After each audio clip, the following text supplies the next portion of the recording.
A very well welcome to you. I'm glad you could join us on this week's edition of the program. We remain your source for all the latest happening in the world of business. My name is Loretta. You're welcome. On this week's lineup, we bring you excerpt from the 2025 Business Journal Annual Lecture, which was organized under the theme AI and Digital Economy, projecting the future economic growth of Nigeria. It was an interesting discussion. Let's take a listen. Broadband is the backbone of AI. It is quality connectivity that makes the innovative potentials of AI possible. The capacity to collect, process, and deliver insights at scale, whether in hospitals, farms, businesses, classrooms, or factories, depends on robust broadband that is accessible, affordable, and reliable. On this edition also, we bring a highlight from the 2026 Lagos Chamber of Commerce and Industry, LCCI, Economic Review and Outlook Conference, which was held at the Commerce House in Lagos. The high point of the conference was the section of the implementation of the new tax system and implications for business and investment. New trend in Nigerian tax system, where Mr. Taiwo Oyedele, Chairman, Presidential Committee on Fiscal Policy and Tax Reforms, now Finance Minister, engaged with participants in a no-hold-barred section. Let's check out excerpts. We have two significant and fundamental challenges. One of it is how we spend our revenues, including tax revenue. Another one is that the revenues themselves are small. Even if you eliminate corruption and waste, Nigeria will still be a very poor country. These and more are what to expect. So sit back, relax, and watch. Details shortly.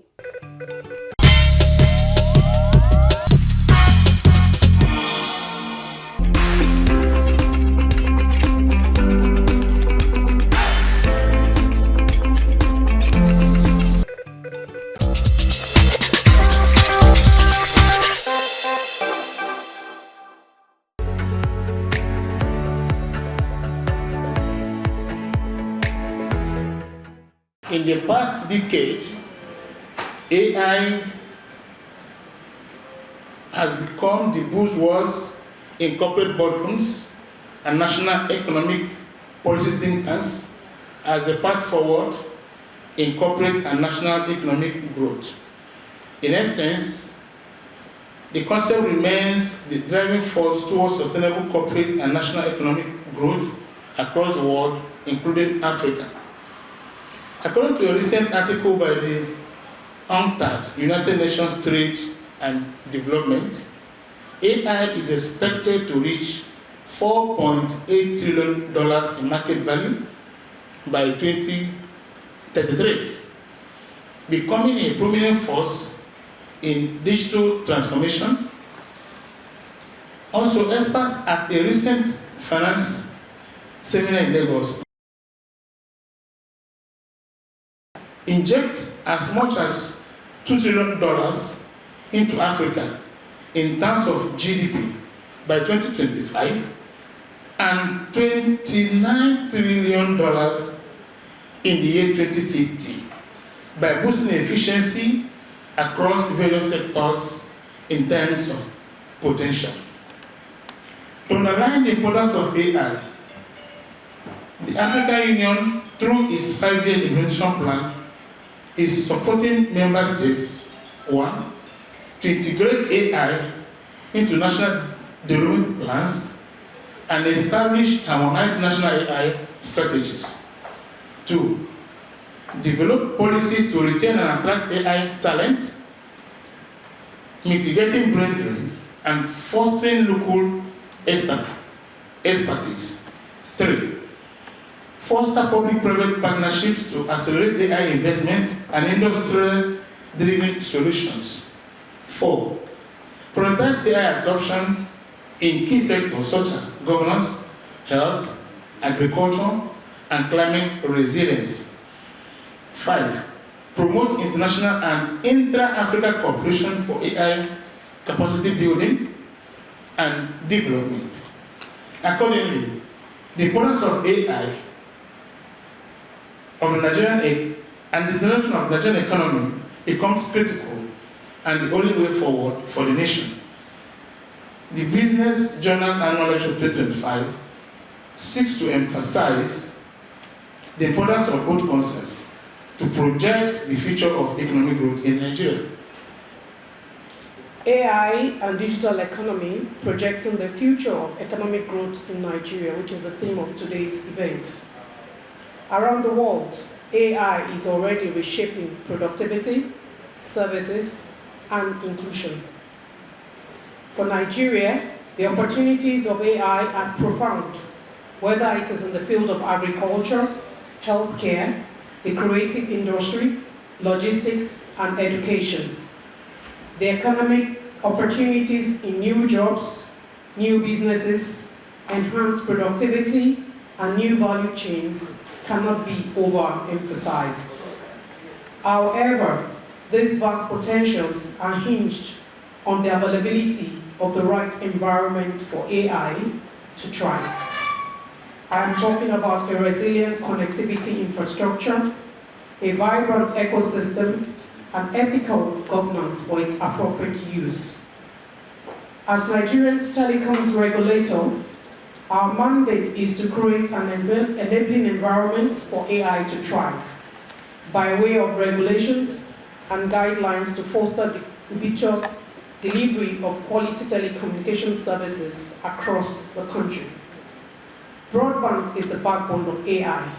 It is quality connectivity that makes the innovative potentials of AI possible.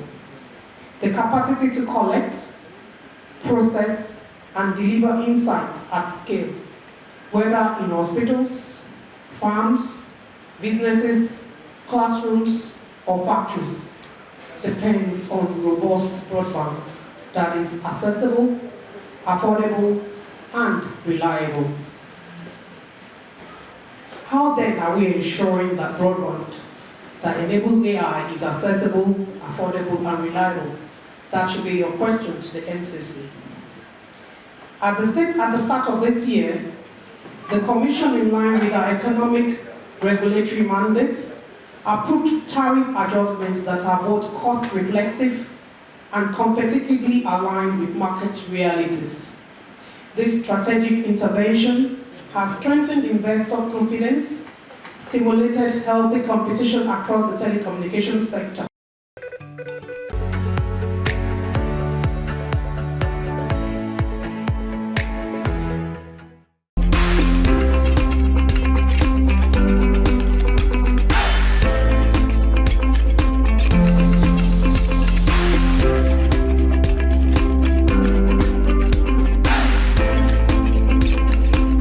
The 2026 Lagos Chamber of Commerce and Industry LCCI Economic Review and Outlook Conference brought together business leaders, economic analysts, policy makers, and financial executives to assess the country's 2025 financial performance and examine the prospects, risks, and policy pathways for 2026. Welcoming participants to the conference, the president of LCCI, Engineer Leye Kukuluyi, noted that the recapitalization of both the banking and insurance sectors are meant to promote investments. We are meeting here today at a defining moment. The year 2026 stands as an intersection in reform, resilience, and renewal opportunity. The past year have tested household, businesses, and institutions alike. And yet, history teaches us that the economy do not transform in a moment of comfort, but in a period of challenge. When difficult choices are made, reform are sustained, and confidence is rebuilt deliberately. As we review economic performance and look ahead, it is essential to base our conversation on facts. Recent data confirm Nigeria has begun to stabilize after a prolonged period of macroeconomic stress. Examining the major economic indicators from recent quarter of 2025 revealed a period of challenging reform, including the removal of fuel subsidy, adjustment in our foreign exchange market, tightened monetary policy, and institutional restructuring. While this reform imposed short-term costs, they are laying the foundation of more transparent, market-driven, and resilient economy. The anticipated listing of the national assets, including large energy and industrial players, along with reform in such as transition to cheap postal settlement cycle and enactment of Investment and Security Act. And the Nigerian NC got everything to the great list, having collectively strengthened our market credibility and reduced systemic risk. The financial sector is undergoing a necessary recalibration. The banking and insurance sector recapitalization initiative, though demanding, are designed to strengthen the balance sheet, protect customer, position financial institutions to support large-scale investment. Across the sessions at the conference, experts shared their views on what to expect. In his session on oil and gas performance and outlook, trends, challenges, and prospects in Nigeria's oil and gas industry, Mr. Pedro Omotuwehin, partner and client and market leader PwC Nigeria, said that Nigeria is not as rich oil country as people tend to think. That whenever we talk about Nigerian oil, and people say Nigeria is a rich country because we have oil, I say, please, that is not totally correct. Because if you do the arithmetics, we got what I call oil per person. Take your 2 million barrels a day, for example. Let people assume that what comes to government is 1 million barrels. I think it's 1% that comes to government. So take that divided by the total number of population. Then compare that to Saudi Arabia, compare that to Kuwait, compare that to even Gabon or Angola. Then how rich are you really as a country? Okay, so we are not as rich as we would like to think that we are. But it's good to have the oil, and we should make good use of it.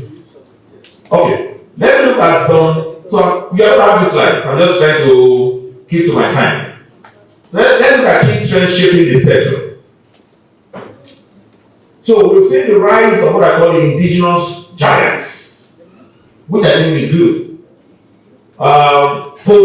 Post PIA, when we do the numbers, we've seen that about $6 billion have been invested by locals in the oil and gas industry.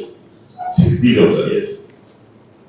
And I'm going to show you the slide that shows you that. Of course, we'll talk about the downstream transformation. We'll see what Dangote is doing. Before Dangote, I think before Dangote, there was the Dr. Patanos 1,000 barrels a day. Dr. Patanos, small modular refinery, which has now increased to 5,000 barrels. And then, of course, Dangote opened the floodgates. And then we now see more modular refineries and a few other people who are interested in that. I think that is good for the country. So PwC did research about 7 years ago. We call it the refinery revolution out there on the internet, and we estimated how many modular refineries we need to have in the country for us to be self-sufficient. So I think right now, if I think all of the licenses that we granted, I think we're almost here. We've achieved our prophetic projections. Okay, we said the debit of gas, that is ongoing. There's a lot of initiatives happening, and I think something in the right direction. We've also seen policy and regulatory reforms. We talked about policy earlier on, but we've seen this actually hit the ground, executive orders by the president. I think all of that have helped in moving the industry to the right direction. Obviously, oil and gas is important because that's the big bakehouse bread right now. We need the oil and gas to transform our economy. While inflation dominated discussions at the conference as the most pressing economic challenge, rising food prices, transport costs, and energy expenses have continued to erode purchasing power and squeeze profit margins, particularly for small and medium-scale enterprises. The high point of the LCCI conference this year was the session on the implementation of new tax system and implications for business and investments, new trends in Nigeria's tax system by Mr. Taiwo Oyedele, Chairman, Presidential Committee on Fiscal Policy and Tax Reforms, now Minister of Finance, who noted that if corruption is eliminated totally from tax collection, Nigeria will still be a very poor country. The context for the reform is that we have a broken fiscal and tax system, where the system was no longer conducive for growth.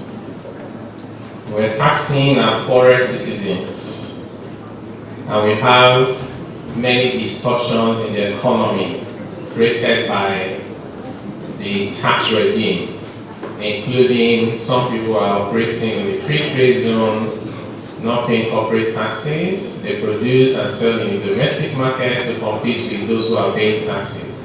They can't survive. We have instances where we tax capital and investments, including, for example, if you didn't make profits, you were meant to still pay what we call minimum tax. You were essentially paying out of your capital. We also have instances where you invest in assets, you pay VAT, and those VAT are not recoverable, thereby increasing your cost of doing business. We have taxes on basic consumption like food, as well as education and health, and that doesn't seem to add up. So when Dr. Teriba said that the time for the reform is not now, I was a little bit confused, because his point was that the economy is struggling. And the reform is saying the economy is struggling because there's excess tax burden.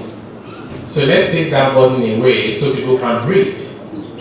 For example, small businesses, if your annual turnover is more than 25 million, you start paying taxes. This new law says don't pay up to 100 million.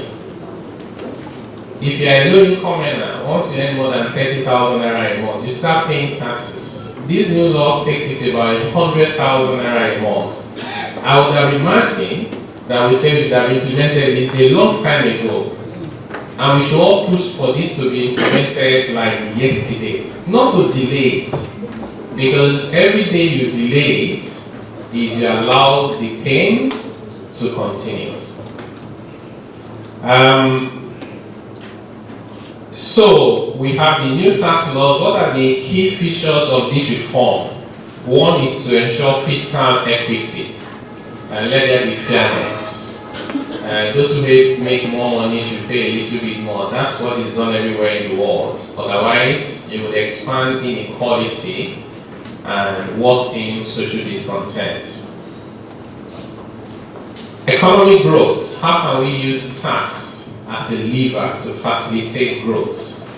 If I have 1 million naira to invest and there are now taxes, then it diminishes my ability to grow.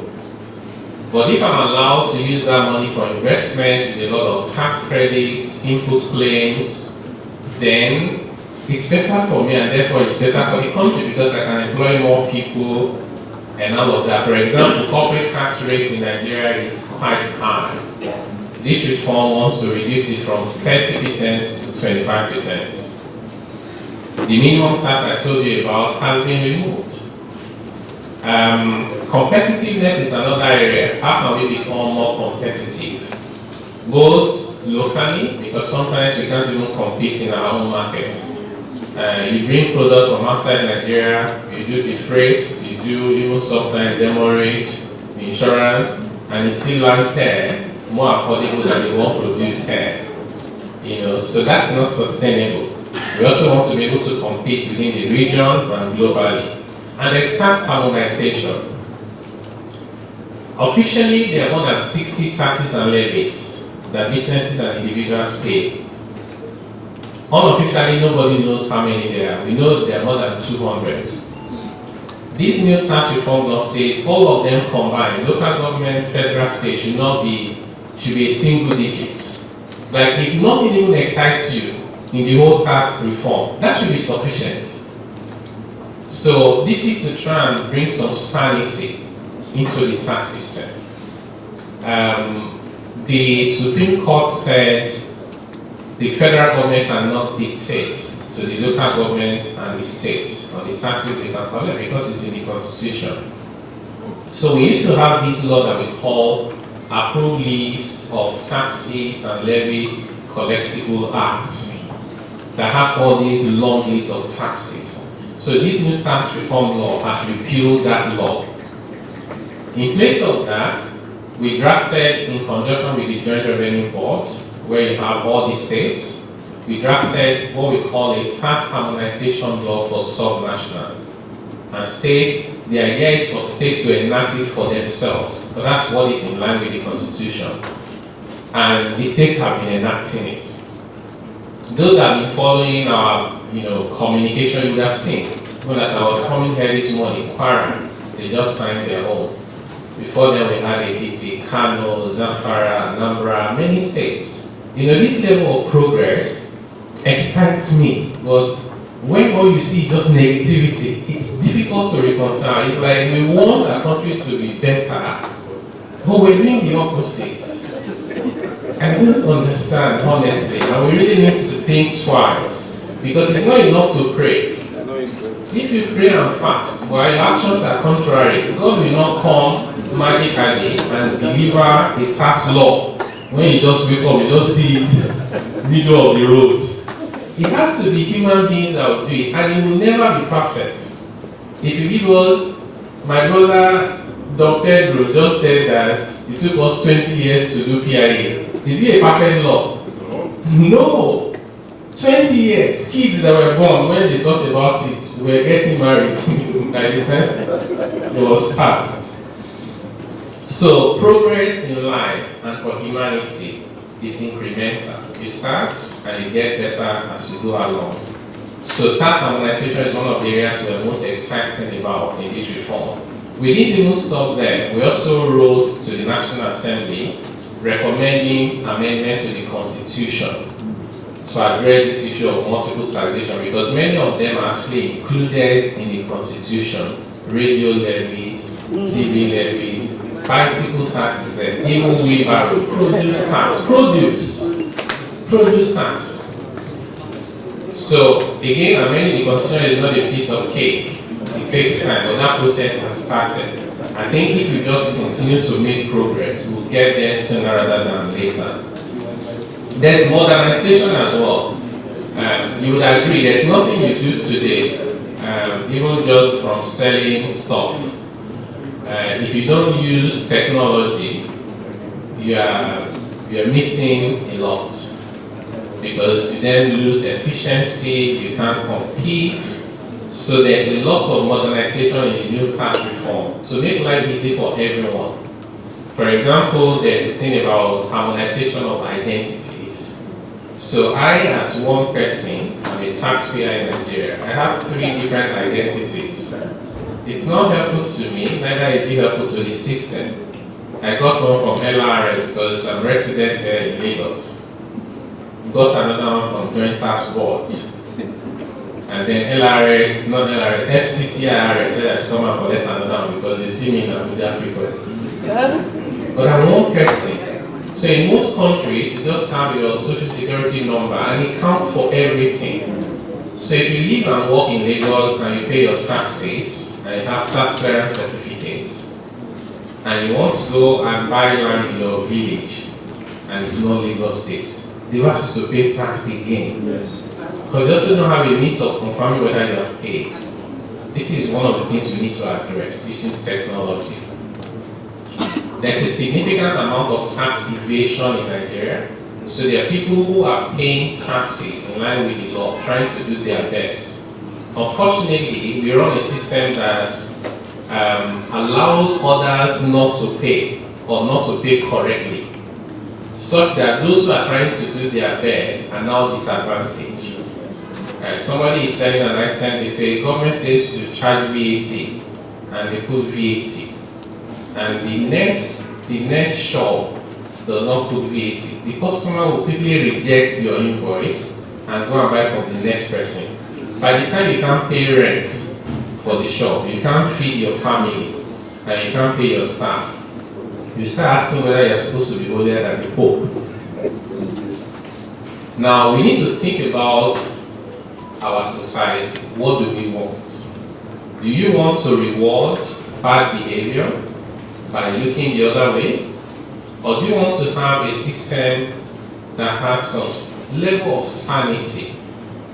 Decide who should be exempted, decide who needs to pay. And once you set that threshold, everyone should pay who needs to pay. Not one person should be above the law.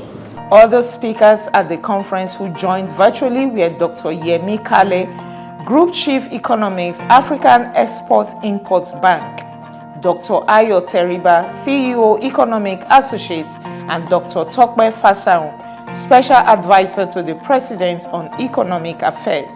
Throughout the conference, the private sector was repeatedly positioned as central to Nigeria's economic recovery. The leadership of the LCCI stressed that businesses are always prepared to support government reforms, provided policies remain consistent and consultative, as sudden reversal and regulatory uncertainty can undermine confidence and drive capital outflows. This is our time on the program this week. Join us again for a fresh package next week. Feel free to connect on all our social media handles. Our YouTube channel will interest you. Visit, subscribe, and watch. My name is Loretta. Until next time, be good and have a great day.